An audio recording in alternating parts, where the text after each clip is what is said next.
Ladies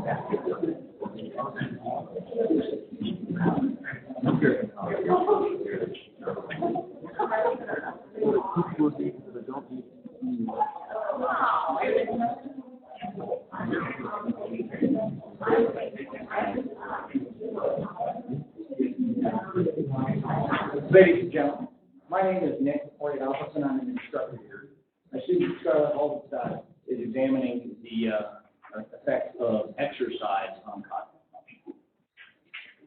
Hello, my name is Scarlet Holvenstot, and for the past 6 weeks I've been doing research at the Rockefeller Cancer Rehabilitation Institute, and my research was the brain by the acute effects of a cognitive and physiological training on cognitive function in college-age males and females. So the purpose of my study, or the ultimate goal, is improving the lives of cancer survivors in an effort to reduce CRCI, which formally means chemotherapy-related cognitive impairment. Literature shows that cognitive training and physical exercise can improve the lives of cancer survivors, so we would like to see this on an apparently healthy population. So chemotherapy effects. Some of the physical effects that chemotherapy patients run into are physical effects including nausea, vomiting, diarrhea, anemia, fatigue, anorexia, and immunosuppression. Some of the psychological effects that they run into are anxiety, depression, and stress, causing brain or chemoclock, which is CRCI, because of all the stress that they undergo, fighting for their lives and fighting against all of these effects. Some of the symptoms that they run into are forgetfulness, absent-mindedness, and the inability to focus while completing daily tasks. So my big question for the research is, how does cognitive training and exercise affect an inherently healthy population? To our knowledge, this has never been studied before. So the purpose of this study is to examine 3 different exercise interventions: cycling, static stretching, and cognitive training on cognitive function in an inherently healthy population. So the overview of my method.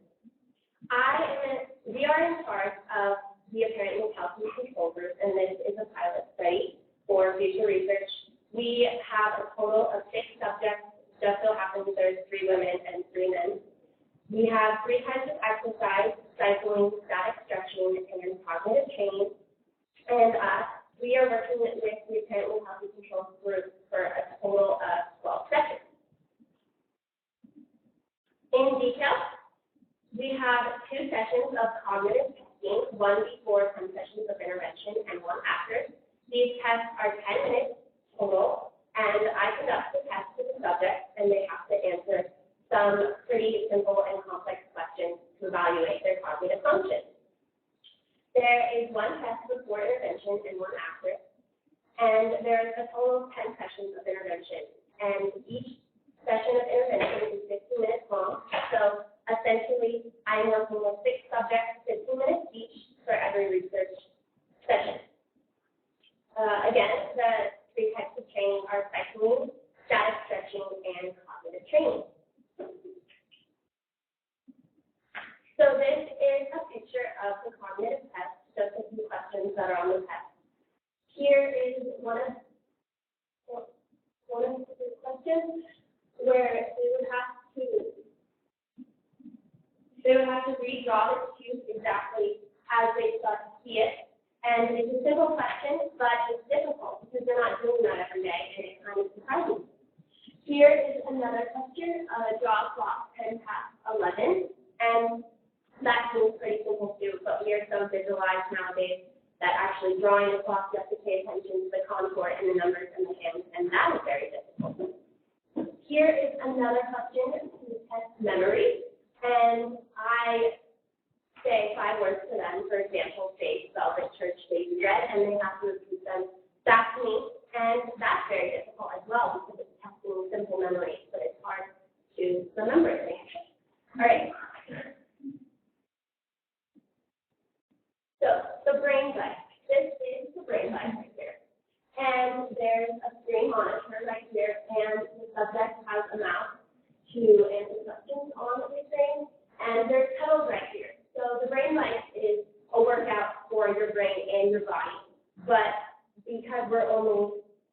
we're only going to use this for cognitive training, and so they're not going to be using the pedals at all.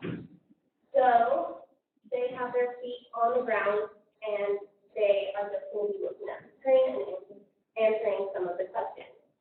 There's a total of 3 games: the grocery store, the convenience store, and the theater.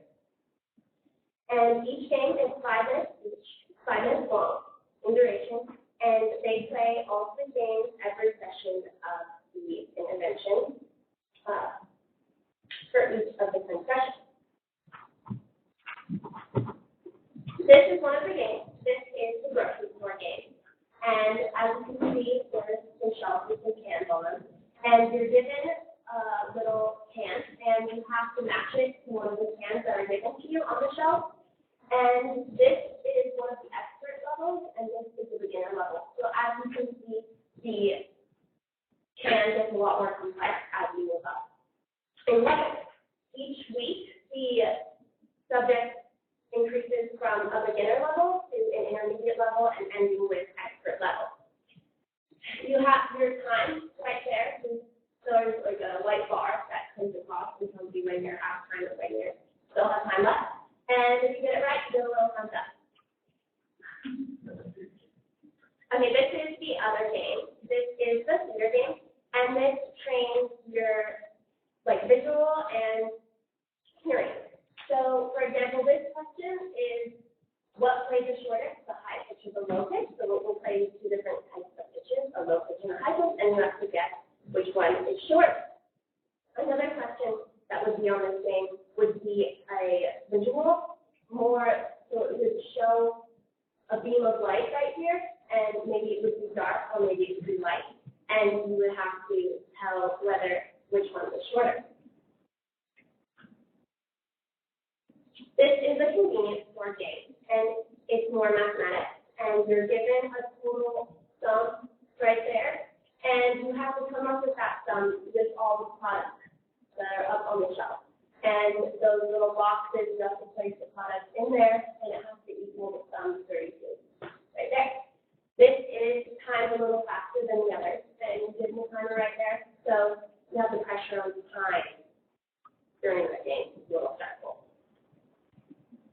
All right, static stretching. Stretches range from 30 seconds to 2 minutes, and you stretch on a power system, on a power systems map. And this is one of our test subjects stretching with a smile on his face. And I conduct the protocol for the test subject, and I run through the stretches with them, and I time them and tell them when they need to switch stretching. All right, this is the last type of intervention. This is the cycling, and this is one of our test subjects, and he is cycling on a side-fit bike, and there's his heart monitor on his wrist, so we can make sure that he's at the correct heart rate. And so his heart rate is monitored at all times. He wears a heart rate monitor under his chest and one on his wrist, so we can monitor. And our test subjects are biking at a 60% heart rate reserve, so that's pretty hard. They have to get up there. And how we calculate for this is we take the number 220 and minus their age, which in this case is 22. And with that difference, that's their estimated heart rate maximum. And then we minus their resting heart rate, which in this case was 69. And when we end up with that difference, which was 129, we times it by 0.6, which is the 60% heart rate reserve. And when we get that product, which is 77.4, we add up the resting heart rate again, which was 69, to reach our target heart rate, which in this case is 146. So that means I can just keep him at a heart rate of 146, so I get to tell him to bike faster or slow down. Okay, for our results, we ran a Crystal Wallace non-parametric analysis to examine brain force perception differences between the interventions. What we found was there was no significant differences. So this is see the percent change in cognitive function according to the cognitive tests that were taken. As you can see, all of the groups either stayed at the same cognitive level or increased dramatically. And the aerobic test group stayed at the exact same. They didn't increase or decrease. And the stretching group increased a lot. They had extreme changes in their cognitive function after these 3 weeks. And the cognitive training group had minimal increases. But again, these are non-significant according to the analysis that we read. So the conclusion. Test results show that stretching is way more effective according to these cognitive tests. Some of the suggestions of why this is because they get to get out of the office for 15 minutes, they get relief from their day, they get to reflect on their day, it reduces stress and anxiety, and they get to move their bodies in a calm way. But again, there's no significant differences according to the data analysis. Suggestions for future research. Since this was a pilot study, we only had 6 subjects, and for future research, we will need a much bigger population to get a better idea of data and see which one is more helpful in cognitive function. We also need to account for human complexities. Humans are very complex species. There's so many things that change on a day-to-day basis that are going to improve, decrease your cognitive function every now and from day to day. So, memory also should be accounted for because these tests were given before and after a 3-week period. 3 weeks is long enough to remember some questions that were seen on the previous test. Also, daily life such as diet. If you eat a piece of cake before a test, you might be a little jittery. Or if you eat some oranges, maybe you'll be smart. Okay, I would like to say thank you to my mentor, Brent Peterson, who has been super energetic from the start and made me so excited about the research. He's been so supportive and read my paper probably 100 times. Also, I would like to thank the Rocky Mountain Cancer Rehabilitation Institute, which was such a positive environment to work in and made my research that much better because everyone there was so welcoming and caring. Also, the Frontiers of Science Institute, because without them, I would not be here. And I've had such a great experience with all of the classes and my research. And everyone involved in my research, all of the test subjects that showed up today. And my sponsors, the Morris Family and the Bacon Family Foundation. I would not be here without their financial support, so I'd really like to give them a big thank you.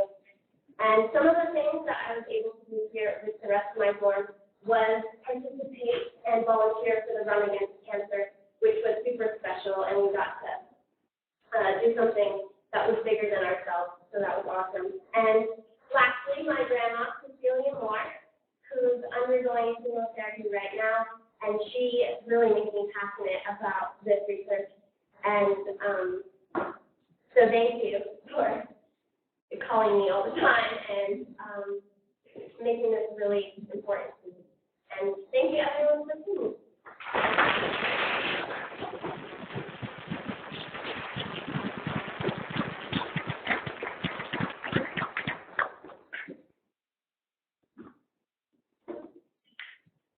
Great, I'll take questions.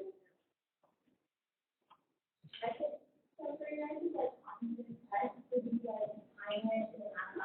yeah, it was time. It was time for 10 minutes. Most of them finished early just because they felt like they needed to go really fast.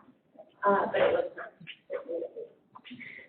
Yes, do you feel like the having effective accuracy of the matching can't, right?